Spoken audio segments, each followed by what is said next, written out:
gerist áskrifendur á samstöðinni og taki þátt í að byggja upp öfluga og róttæka samfélagsumræðu.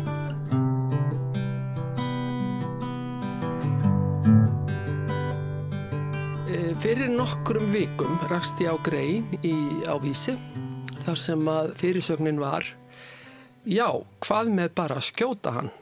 Ef einhver skildi vera í vafa þá þetta ekki grein einhverja glæpastarfsemi, heldur þetta fyrirsögn og grein sem að Þórhildur Guðbjörg Hjaltadóttir, hjúkrunarfræðingur á sjúkrahúsinu á Selfossi, skrifaði, sem fjallar aðstæður eldri borgara á víðtækan hátt.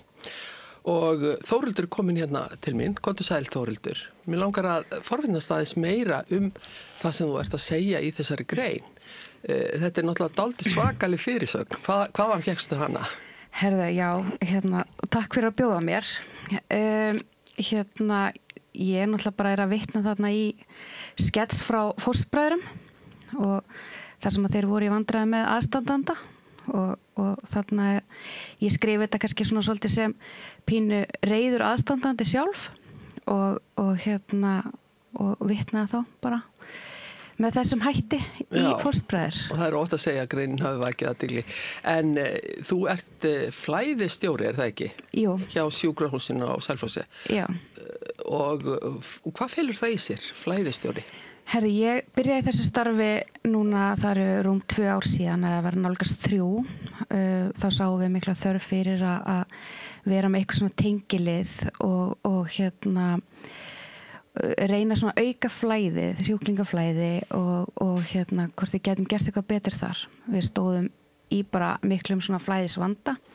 Skýrðu fyrir okkur hvað flæðisvandi er? Það bara þá skjólstæðingar sem lokið hafa læknisfræðilegri meðferð og eru þá þar af leiðandi fastir inn á stofnunum. Og líka kannski bara reyna að hafa ferli bara svolítið markvissara og þegar skjólstæðingur leggst inn að við þá bara förum strax að huga útskrift, að það er ekki eitthvað sem að til dæmis bara biðja eftir hjálpatækjum, að það sé eitthvað sem er að seinka útskrift, vinna sér svolítið hæginn. Er þetta fólk sem getur ekki farið heim? Já, það er bara einstaklingar, þá er ég að tala og ég að vitna þá í einstaklingar sem eru með samþykkt tvörn og heilsumat og komast ekki heim og eru bara beðið eftir að fá útlita hjúkrunarrými. Og það gengur illa? Það gengur mjög illa, já, það gerir það. Veistu hvað það eru margir eldri borgarar sem eru að bíða eftir plássi á hjúkrunarheimili? Sko, cirka? Nýjustu tölur, ég veit að hér á höfuðborgarsvæðinu þá eru 406 manns að bíða með samþykkt tvörn og heilsumat. Á Suðurlandi er þetta 97 einstaklingar. Þetta er svona nær umhverfið mitt þar sem ég er með nýjustu tölur. En svo aftur á móti það er óvenju góð staða á Landspítalanum í dag af því það eru 66 einstaklingar sem eru þar fastir inn á spítalanum og bíða með samþykkt tvörn og heilsumat. Og yfirleitt, og það hefur ekki verið svona gott í marga mánuði og þetta er yfirleitt í kring. Og það kallar gott? Já, ég kalla það gott sko, af því að það yfirleitt eru 100 mann sem bíða, hefur að verið í marga mánuði, síðustu mánuði. En með opnun bogaþings núna var það að hjálpa Landspítalanum. En svo aftur á móti eins og á Selfossi og Suðurlandi, við erum mun færri og við erum með færri rými, við erum með legudeild sem að rúmar 22 einstaklinga og núna, eins og staðan er núna, að þá liggja 12 manns sem að eru að bíða í úrræðisleysi og það er hlutföllin, þið sjá að hlutföllin eru rosalega mikil og er erfið staða. Og svo talar ekki alla þá sem bíða heima? Já, 97 manns í heildina eins og var á Suðurlandi. Já, nákvæmlega. En nú ert þú í sambandi við aðstandendur væntanlega. Já. Hvernig er stafan hjá þeim? Ég meina hvað, það hlýtur að vera bara út af fyrir sig betra að hafa ástinni sinn á spítala þó í legurúmi sé heldur en að vera með hann heima og geta kannski ekki annarstann eða hafa ekki fólk til að annast hann? Já, þetta eru bara, fólk í mjög misjafnu stöðu og margir líka sem eiga bara ekki aðstandendur. Það er líka, en þeir sem eiga aðstandendur og við sem vinnum inn á stofnunum, við finnum mikið til með þessu skjólstæðingum sem í þessari bið og aðstandendum ekki síður. Og oft þetta, og ég tala í greininu minni, þú veist, að fá 2 fyrir 1, að því að bak við hvern einstakling stundum alveg bara bugaður aðstandandi eða aðstandendur. Og svo ég tali nú bara af eigin reynslu að þú veist, afi var búin að vera lengi heima, svona mjög tæpur áður en hann leggst svo inn á stofnun og þetta var líka bara gríðarlega erfitt fyrir ömmu. Já, þú þekkir þetta af eigin reynslu? Já, og eins og ég segi, við sem að horfum upp á þetta dagstæðlega og sinna þessu fólki, við sjáum þetta og við finnum virkilega til með þessu fólki. Nú eru legudeildir á spítala ekki ákjásanlegur staður fyrir fullorðið fólk, eldri borgar. Þetta náttúrulega bara legudeild og sjálfsagt lítið afþreyingu og annað slíkt. Bara alls ekki, legudeild bara alls ekki fyrir fólk sem í svona þessum vanda og talandi þegar fólk farið aðeins að gleyma og orðið illa áttað. Það stöðugt verið að færa fólk á milli herbergja. Það fær nýjan herbergisfélag. Þetta veldur bara ótta og bara svona fólk verið stressað, kvíðið og bara öryggislaust, algjörlega öryggislaust. Þú talaður aðstandendur sem að bugast. Getur þú nefnt mér einhver dæmi slík tilfelli? Hvað þá fólk búið að standa lengi í þessari baráttu? Það líka bara misjafnt og eins og þó að sé ákveðin heimaþjónusta og í formi félagsþjónustu og heimahjúkrunar, að þá líka allur hinn-tíminn, þetta bara innlit, þetta ekki viðvera hjá þessum þjónustaðalum og það eru aðstandendur sem að sinna inn á milli og þetta getur verið gríðarlega erfitt og aðstandendur bara góður í að takast á við hlutina og eru bara...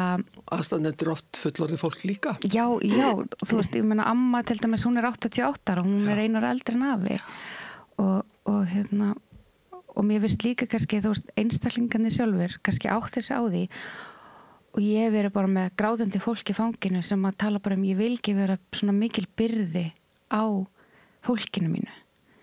Ég vil bara að ég geti farið og þau geta bara komið að heimsækja mig. Skil þig.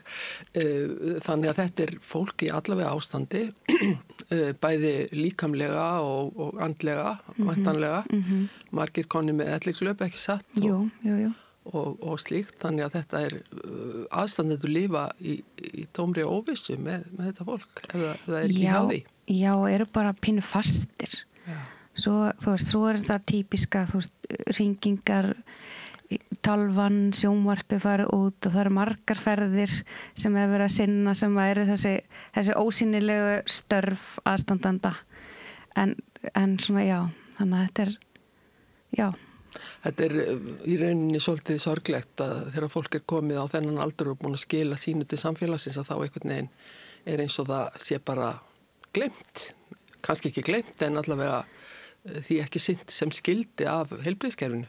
Nei, og maður vill grípa þetta besta fólk okkar. Við viljum geta sinnt því og ég alls ekki eitthvað á því að lausnin sé endilega bara eingöngu í því að byggja fleiri hjúkrunarrými. Ég sé það bara, þú veist, í mínu heilbrigðisumdæmi að það mismunandi þjónustustig og þeir sem að búa aðeins lengra frá þéttbýlinu, það minni þjónusta fyrir þessa einstaklinga. Það er ekki kvöld og helga þjónusta. Hjúkrunarfræðingar að keyra í allt eða 50 kilometra í aðra leiðina í eina vitjun. Þannig að þessir einstaklingar sitja ekki alveg við sama borð heldur. En eins og Selfossi erum við og í Árborgarsvæðinu erum við að gera góða hluti. Það er hérna gott að eldast svona samstarfsverkefni við félagsþjónustu og heimahjúkrunar. Þetta gefur þessum þjónustaðalum tækifæri til þess að tala saman, tvinna svolítið, bara auka samvinnuna, og líka svo erum við komið heimaspítalan á Selfossi og maður sér alveg allt þetta er að hjálpa til og við getum alveg gert betur þarna. En ertu sammála þeirri stefnu heilbrigðisyfirvalda að fólk sé eins lengi heima hjá sér og hægt er? Er það ekki fara að ganga svolítið út í öfgar?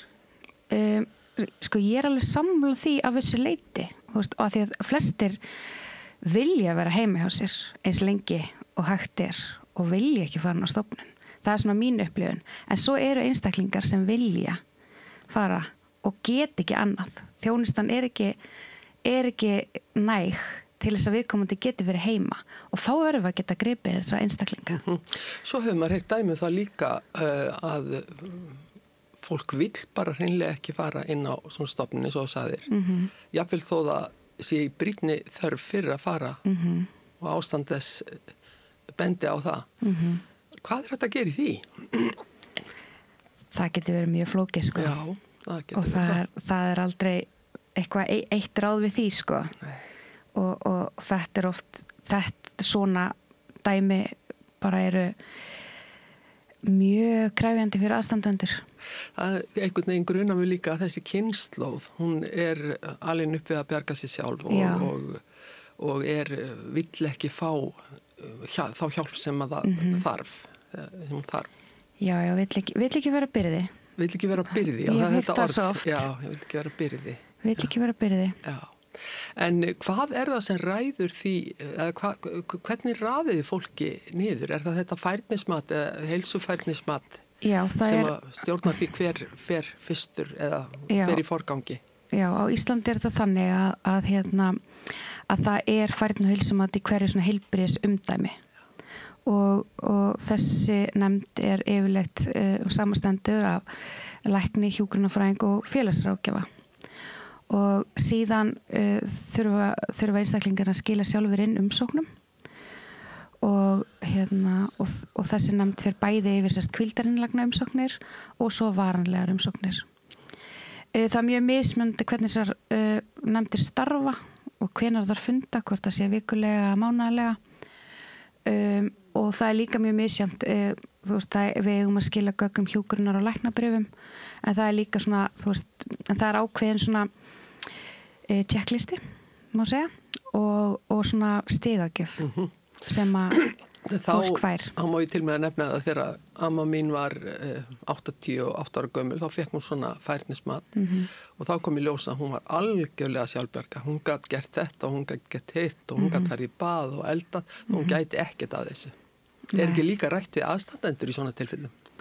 Jú, það er rætt við aðstandendur en enga síður að það er einhvern veginn svona, mér finnst ekki nægilega tekið inn þar sem aðstandendur eru að gera. Af því að eins og til dæmis bara sem maður sér þetta í sveitinni, þeir sem búa svona á sveitabæjum og eru bara á sama hlaði. Oft er þetta bara þjónusta sem aðstandendur að veita bara algjörlega í formi heimahjúkrunar og félagsþjónustu. Og vistunarmatsnefnd hefur alveg tekið tillit til þess, sko, vissulega, því að eins og ég segi, það er ekki, þjónustustigið er öðruvísi úti á landi. Það er ekki kvöld og helga þjónusta, en samt er að kemur að svo vistunar matinu sjálfu að þá sitja einhvern veginn allir einstaklingar við sama borð og það er sami stigafjöldin. Það getur nú að vera öðruvísi það ekki. Og svo er þetta í raun og veru bara raðastu þannig því herri stig því brýnni meiri þörf ertu og ertu herra, þú veist, það er ekki fyrst kemur færi eins og var hérna í gamla dag, sko. Nei. Þá pantaði fólk sér bara á elliheimili eins og það var hér þá. En hvað er fólk að bíða lengi eftir plássi svona? Þú segir að það er auðvitað misjátt eftir hvar það er á landinu, en svona ef þú getur talað eitthvað svona meðaldal. Það er, þú veist, ég á rosalega erfitt með að segja eitthvað meðaltal, en þetta eru mánuðir. Eru mánuðir. Og oftast er þetta mánuðir þegar að viðkomandi komin inn á stofnun og Já, það er ekki öll sagan sögð þó að fólk komist inn á legudeildina, þá ennþá bið þar. Nei, og það er engin forgangur að fara þá leiðina, sko, alls ekki. Og það, að því að það við erum líka bara, þú veist, að meta vistunarmatsnefndi líka bara, þú veist, er með fólk sem er mjög tæft í heimahúsum, þú veist, að þá vita þeir af því, þá er yfirleitt heimahjúkrun eða félagsþjónustan búin að hafa samband ef það er eitthvað breytingar og svo leis. Þú nefndir í greininni, stakk mér svolítið, hvað þessi einangrun hjá eldra fólki heima býr kannski eitt, karlmaður eða kona og það er alls konar hættur sem leynast í umhverfinu. Fólk kannski á það til að taka ekki rétt lyf, það, hvað ég segja, borðar illa og nærist illa og svo framvegis. Og þetta er við sjáum það bara einstaklingar sem eru að koma inn á bráðamóttökuna mjög slappir og svo er verið að fara að skoða málin og þá er það kannski bara á blóðþrýstingslyfjunum sínum og sýkislyfjunum og tekur þau bara samviskusamlega eins og læknirinn sagði og slíkt en svo kannski er hann búin að vera nærast illa, búin að léttast þá er þörfin fyrir kannski þessi lyf aðeins búin að breytast og skammtast er þinn en viðkomandi bara slappur og skilur ekki í þessum slappleika og líka bara svona lyfja eftirlit. En kerfið, nefna það svo, með einhver úrræði fyrir aðstandendur sem að bugast? Eða er þetta bara eins og hvert annað hundsbit sem fólk verður að taka? Já, ég veit ekki til þess að kerfið sjálft sé með eitthvað plan, hvað þetta var það sko, eða einhver úrræði.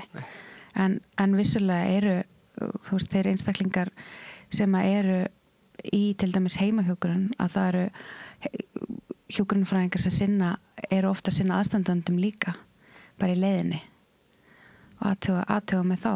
Já. Aðeins að þinni persónulegu reynslu, þú afiðinni nýlátinu, ég samrýkst þér. Já, takk fyrir. Hvernig var staðan hans? Þau byggu saman amma og afi, hann 87 ára og 88 ára byggu í svona íbúð, nýlegri íbúð fyrir eldri, svona 55 plus á Selfossi og bara gekk ótrúlega vel. Þau voru bæði í heimahjúkrun og hann fekk aðstofi böðun heim og svo fóru þau alltaf niður í mat, það er svona matsalur sem að fólk getur komið og borðað í hádeginu. En hann var svona farin að, það var svona aðeins fara að halla undan fæti og hann var farin að gleyma og síðan dettur hann og fær slink á hnéð sem að í raun og veru verið til þess að hann leggst inn og það einhvern veginn bara svona endanlega ruglaði hann alveg að vera komin inn á stofnun og en ekki það hann var náttúrulega þá fara að vera að vesina næturnar, það var brölt á honum og svona þú veist, það var álag á ömmu og kannski miklu meira heldur en við aðstandendur gerðum okkur grein fyrir, ímyndaði ég mér svona vitandi hitt og þetta og Talandi hvernig eldri borgarar kvarta aldrei. Nei, það er einmitt bara Vil ekki vera byrði. Nei, og vilja bara svolítið standa sinna plikt bara, þú veist, og hugsa maka sinn og í blíð og stríð og allt þetta sko. En hún orðin mjög eldrið og hafið ekki áhyggjur af henni þá, einni heima? Jú, auðvitað hefur maður það. Maður hefur alltaf áhyggjur af fólkinu sínu og en við hugsum, við erum sem betur fyrr, mjög samrýnd fjölskylda og hjálpum stað. Já, sko hún verið stöður með gott baklandi, svo er ekki með alla. Þú sagðir áðan að það væri fólk sem bara ætti enga aðstandendur. Það væri eins og það ætti enga aðstandendur, hvort sem að það er staðreind eða hvort þeir kom ekki eða hvað. Já, það er allir gangur því. En það er alveg einstaklingar sem eru bara eiga að fáa aðstandendur og þarlendi eru þeir í mun verið stöðu. Og engin svona sem tala þeirra máli, þú veist. Nei, tilur það séu bara þarna úti einhvers staðar einstaklingar sem að hafa engan til að aðstoða sig og geta ekki sjálfur barist í kerfinu fyrir að fá lausn sinna mála. Já, alveg bara, þú veist, ég veit ekkert eitthvað svona nýlegt dæmi, en ég hef alveg fengið svona einstakling upp á spítala og hérna og eins og amma og afi tölu oft sko, hvað þið væri í raun og veru þakklátt fyrir að hafa mig og frænka mín sem læknir og önnur sem iðjuþjálfi, þannig að við þekkjum þetta kerfi og þú veist, gátum hjálpaði mikið og þau voru oft bara oft sagði eins og afi sagði, ég veit bara ekki hvernig þetta væri ef þú værir ekki aðstoð okkur og af því þetta ótrúlega flókið. Já, það það. En nú mjög mismunandi hvað hrjáir þetta gamla fólk. Margir eru með elliklöp eins og segir og svo náttúrulega hlutir eins og Alzheimer. Hvernig takið á þeim málum? Það náttúrulega, þú veist, að taka á þeim málum. Þú veist, fólk náttúrulega, einstaklingar með Alzheimer þurfa rosalega svona rútínu og það þarf að vera umhverfi sem að þau þekkja og hérna, þú getur rétt ímyndaðir að koma inn á legudeild þar sem það alltaf verið að setja því eitthvað, breyta til og það verið einangra fólk og eitthvað svona færa til.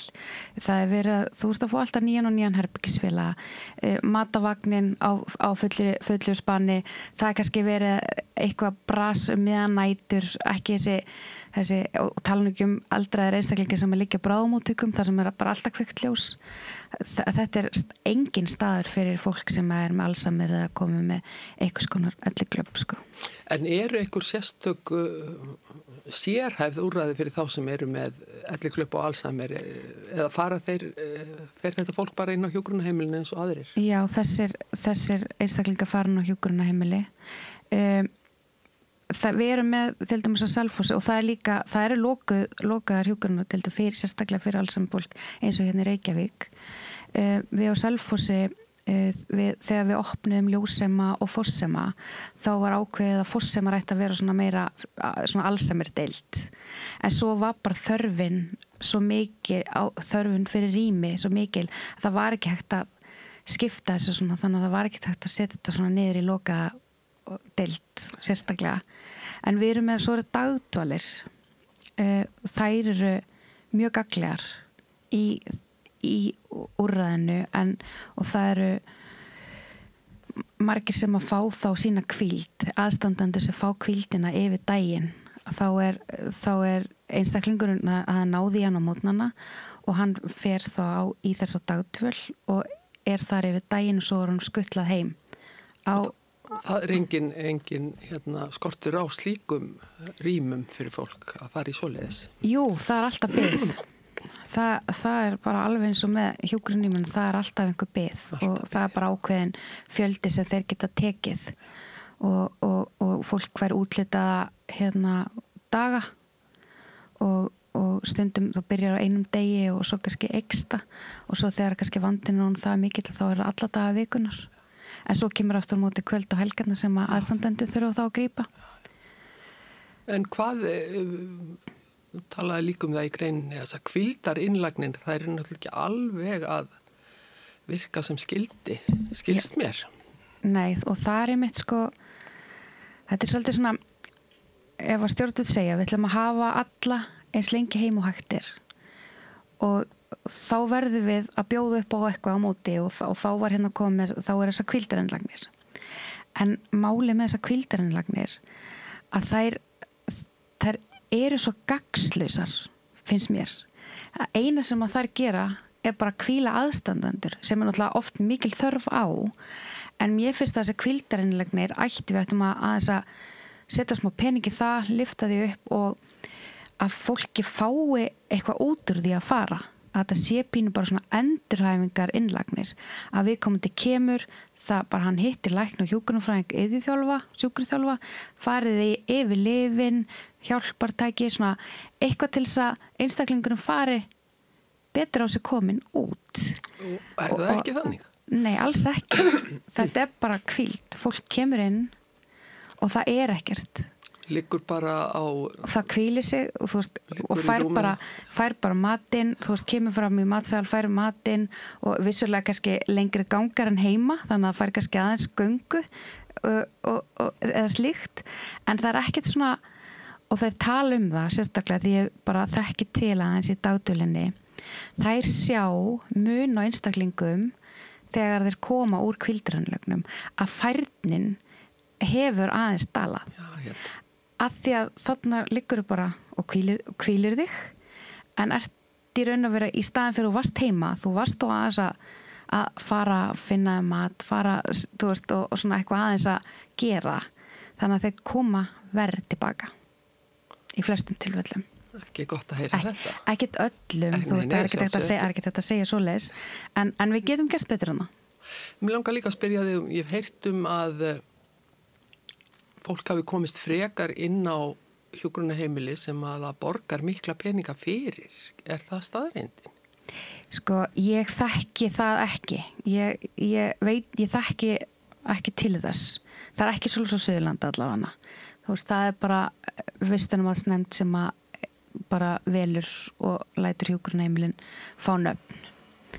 Og svo borgar fólk bara eftir tekjum fyrir dvölina. Já, og það er bara í höndum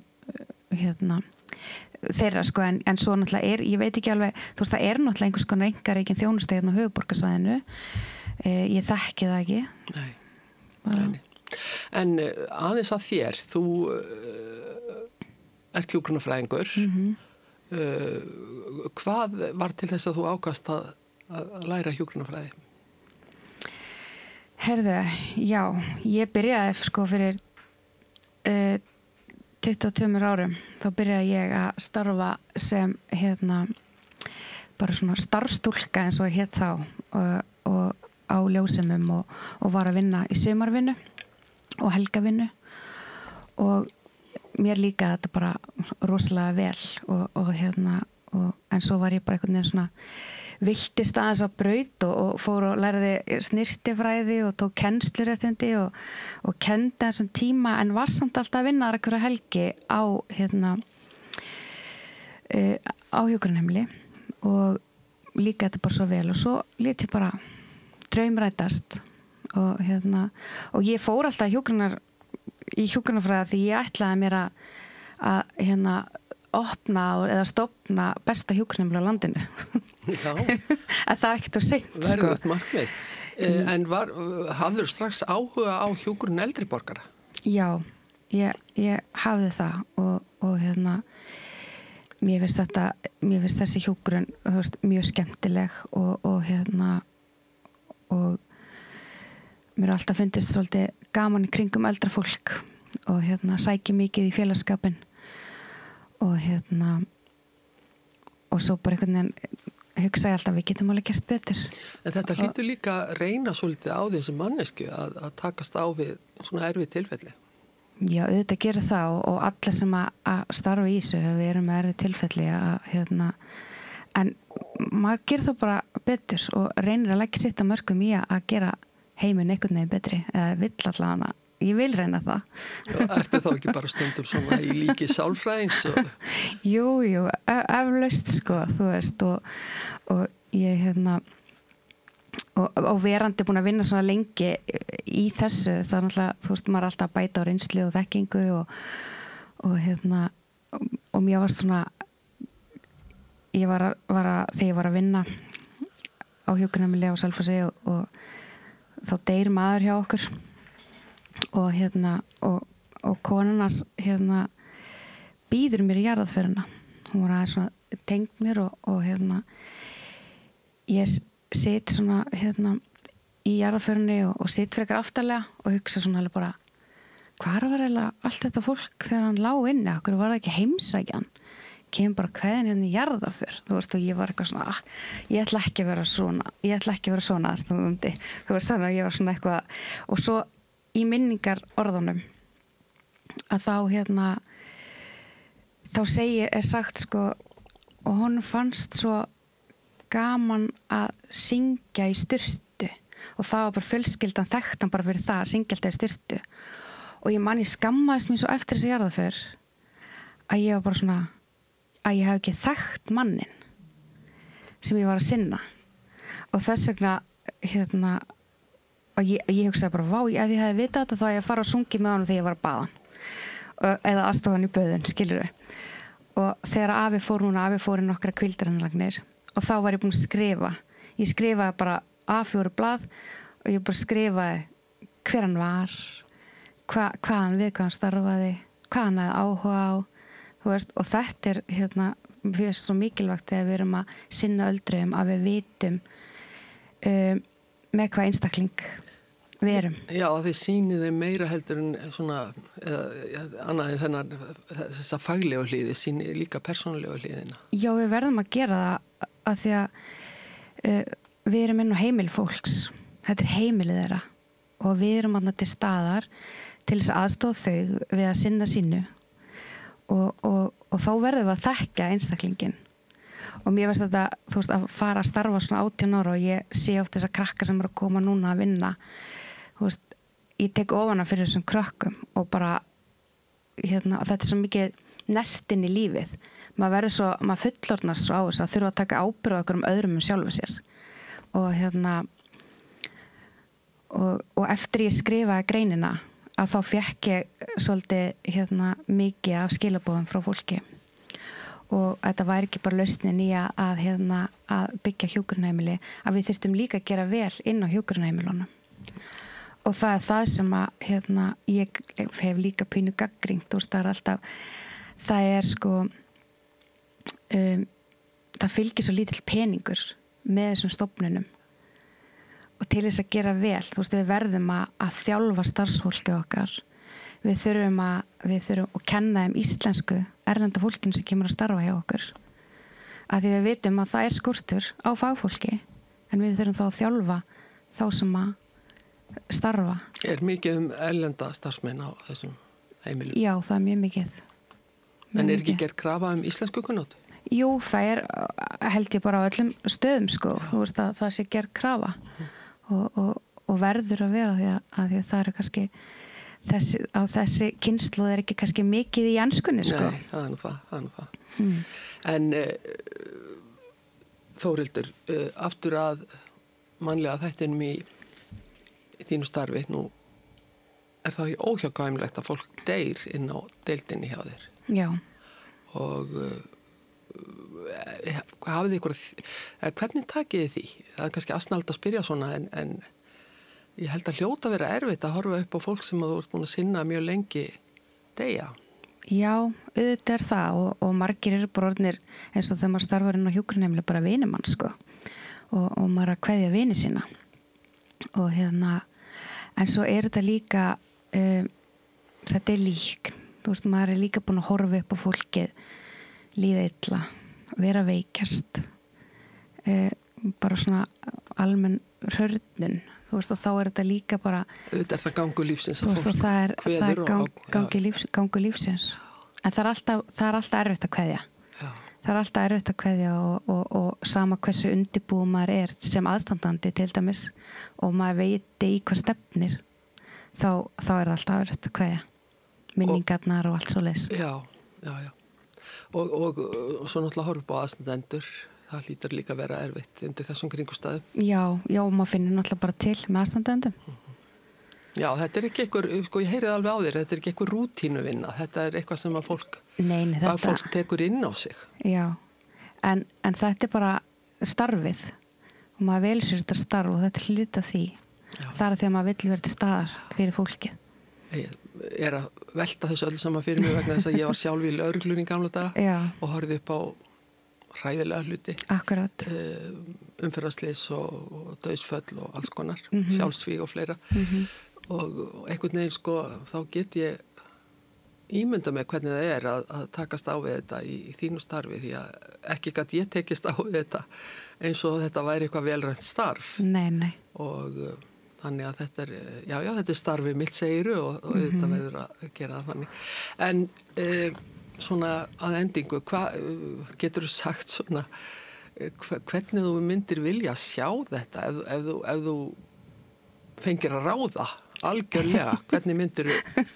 Þetta rosa stór spurning. Þetta stór spurning, já, en það ágætt að koma því út í kosmósið. Ég myndi bara vilja sjá að við myndum halda betur utanum þessi mál þegar ég tala þennan flæðisvanda, þú veist, það eins og við séum bara einhvern veginn ekki með hennar stefnu í þessum málum. Við vitum að okkur að fjölga og en við erum einhvern veginn, þú veist, það ekki bara lausnin að allir að vera eins lengi heima. Við erum að sjá það að það ekki að virka þó að sé vissulega búið að auka einhvers konar þjónustuna, en það ekki, ennþá erum við með þessa einstaklingar sem að liggja inni allt og lengi inn á stofnunum. Ég vil sjá að við kannski skoðum einhverjar aðra leiðir. Þú veist, það eru einstaklingar sem að myndi vilja, aðstandandi sem myndi vilja hugsa fólki sitt heima. Getum við bara að skoða kannski einhverja umönnunarbætur. Ég með alveg fullt af hugmyndum, sko. Já. Og líka bara, Umönnunarbætur eru bara greiddar vegna veikinda barna, það ekki rétt? Jú, ég held það, sko, og hvort að sé líka ef það eru fatlaðir einstaklingar eða eitthvað svoleiðis, sko. Ég þú veist, ekki alveg með það á hreinu, en ég held að þarna væri hægt að væri einhver svona vingil sem væri til að skoða. Svo heyrði ég líka einhvern tímann að sjúkrahúsplássið væri alveg feikilega dýrt. Er ekki verið að kasta krónin og heyrða öðrum stundum? Jú, þetta væri ekki hægt að nota þá peninga í að byggja hjúkrunarheimili, koma þessum málum í lag? Jú, en og svo aftur, þú veist, kannski lausnin ekki til að byggja bara hjúkrunarheimili, þú veist, að því að við þurfum líka starfsfólk til að sinna því. Já, og við erum líka aðeins í vandræði með það, bara nú þegar. En já, ég held að væri, þú veist, legurými eru náttúrulega rosalega dýr. Já. Og ef maður horfir til Norðurlandana, bara eins og í Svíþjóð, að þá eru þau með þannig kerfi að þetta svolítið á félagslega, þetta á sveitafélagunum, og þegar að læknar meta svo að einstaklingur hefur lokið læknisfræðilegri meðferð, þá hefur sveitafélagi 3 daga til þess að redda viðkomandi viðeigandi úrræði. Þangað til að það hvar að koma dagsektir. Já. Þetta allt svona, þú veist, þetta allt annað kerfi heldur en við erum með hér. Greinilega. Þannig að, en það þarf eitthvað að skoða þessi mál, það þarf að skoða forgangslista. Ég vil láta skoða þessi Landspítalapláss út allt. Að Landspítalinn eigi forganginn á eins og 40 rými á Móbergi finnst mér ekki í lagi þegar við erum með 97 manns að bíða hjá okkur á Suðurlandi. Og ég vil sjá, og líka svo ég komi því að ég veit að það eru hjúkrunarheimili sem eru með laust herbergi en fá ekki greitt. Fá ekki greitt frá ríkinu? Já, sem sagt, þá það ríki sem að þá þetta í þessum flæðisvanda, þá var ákveðið sem sagt, þá voru þessi heimili sem voru að sækja svona, við erum með 1 pláss, við getum tekið auka, og þá greiddi sjúkratrygging svona sérstaklega fyrir þessi rými og gerði samning. Og fyrst voru þetta svona 3 mánaða samningar þar sem að stjórnendur þessa hjúkrunarheimili þurftu svo alltaf endurnýja á 3 mánaða fresti, og við vitum bara það er mjög erfitt að reka hjúkrunarheimili þegar samningarnir þarf alltaf að virkja samningarna á 3 ára fresti.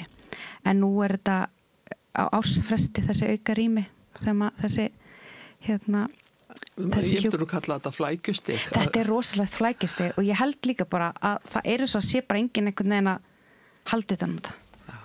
Það vantar einhverja svona yfirsýn og já. Já, mann fyrsta stundum að vanti svona alveg heildar yfirsýn yfir alla málaflokkin. Það eins og önnur höndil sé að gera eitthvað sérstakt og hinn höndil sé að gera eitthvað sérstakt, og það tala ekki saman. Já. Þau má orða það þannig. Ég er bara algjörlega sammála.